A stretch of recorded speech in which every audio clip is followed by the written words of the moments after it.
let's go with this match. The reason why we are going for this match is mainly because people voted for it on my community and MetaFi stuff.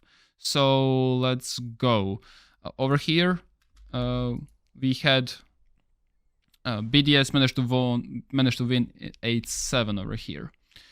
I know there's not going to be audio because I have to alt F for some OBS reason. Now, with having said this, usually how you hold this objective is you typically have 4 people above, you extend very aggressively, something like that, sometimes maybe one guy there, and then you typically have the last person around the first floor just to deny people like Demos, people like Bugjackal to play vertically, but as well as that, those people that will allow the backstab later on.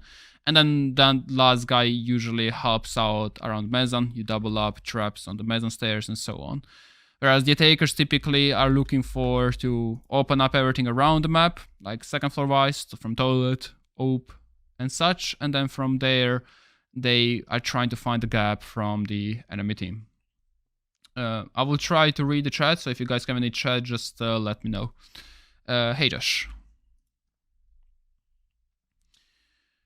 Something that always I'm curious about is the drones from the attackers. So quite a bit of time what happens is teams suicide a lot of the drones in the preparation phase. So that's something to keep in mind. Okay, so we have the 4 people. Yeah, we have 4 people above, as I suggested. Actually, we have all 5 people above, and we have 2 people on the camps. So we are going. I mean, they're opening up the objective walls, and I'm assuming now all the windows and the doors on the top floor will be open up. Once again, we need to establish the ghost pressure so defenders don't know what's happening. The most important stuff across both attack and defense is to be able to push from everywhere, because that way defenders don't really know what's going to be happening. And on the same note, if you do some type of ghost pressure on the attacking team as well on defense, that's also going to be painful for the attacking team.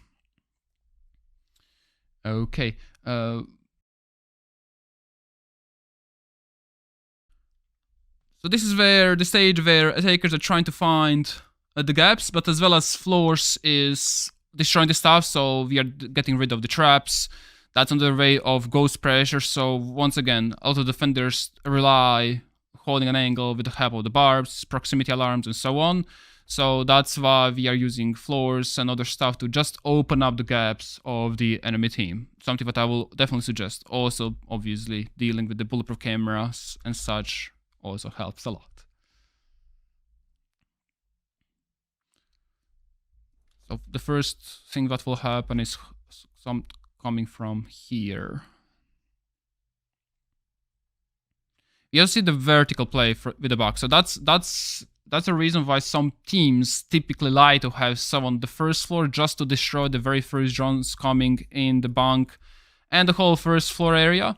Because let's assume that someone was playing, let's say, here. First, you need to make sure that if you have defender down there, you definitely have some type of weak hole on the top floor. But assuming that BDS had one guy below, he probably will destroy a drone. And then if he dips away, usually what happens is attackers don't know that he dipped away. What happens if the guy that destroyed the drone plays even more aggressive? He plays, for example, somewhere there.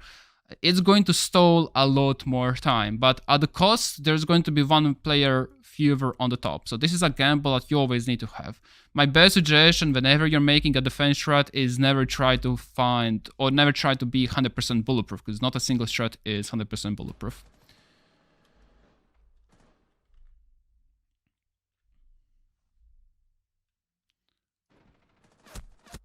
Okay, so I don't like the way that attackers are pushing all the stuff even if they're winning. So we are having a huge choke point on the hallways, and we don't like hallways, and smoke is extremely good for holding something like this. Now, I'm not going to be going in the individual plays. I'm pretty curious how smoke got killed, but that's maybe for another time. But I'm not really happy with how the attackers are approaching the situation. Something what I would love is if this barb over there on the mezzanine stairs was dealt with, and now that we actually have some type of a backstab over here. So I don't think we need anymore the guy below. Let's make him active. And we actually can see that 3 out of 4 people are basically dealing with the same push. So this backstep probably will be working.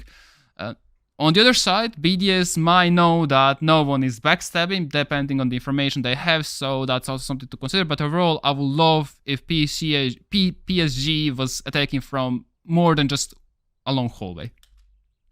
Just something what I would prefer. Now we actually see one of the PSG player rotating to the concrete window or the toilet windows, and we are just establishing the map control. So this is where probably a reset was called, because PSG is winning by a lot. They have map control, they have man advantage, and they still have utility, quite a bit of flashbangs if the match play is correct. And they're establishing stuff. Now you might think that there's only 38 seconds to go, but that's more than just enough to deal with everything what PSG needs to. So just deal with all the stuff. Let's drone everything out and keep moving. So this is a good call from PSG.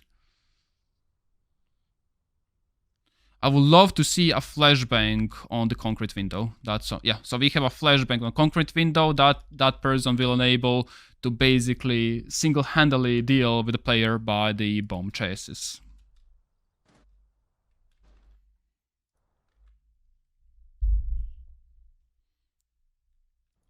Something to highlight. This is the reason why we like to have ghost pressure. This person was looking for the angles that no one is clearly coming, but BDS doesn't know that. That's the reason why ghost pressure is extremely important in Siege. Okay, so we have a kill on that person, and now the round should be collapsed to the PSG stuff. The only problem might be a little bit time. They are slowed down. Okay, that's the moment it's over. So just a few things. I'm just going to go to the next round, but few things that I don't like, but also I like from PSG, and then I will discuss the same thing on from BDS side. So something that I loved PSG is that they opened up quite a bit of things during the start of the round, so defenders had to worry about multiple points of pressure. Now, sadly, they didn't use the multiple points of pressure, and they did not get rid of the traps on metal stairs, very common traps to be there, and I'm not sure if there were any other traps that floors could have easily dealt with in the mid-round. What I loved from them is the freeze call once they established the map control around the north side of the building, and they were rotating to the concrete side. And last but not least, they established the retreats, which basically played in favor of them.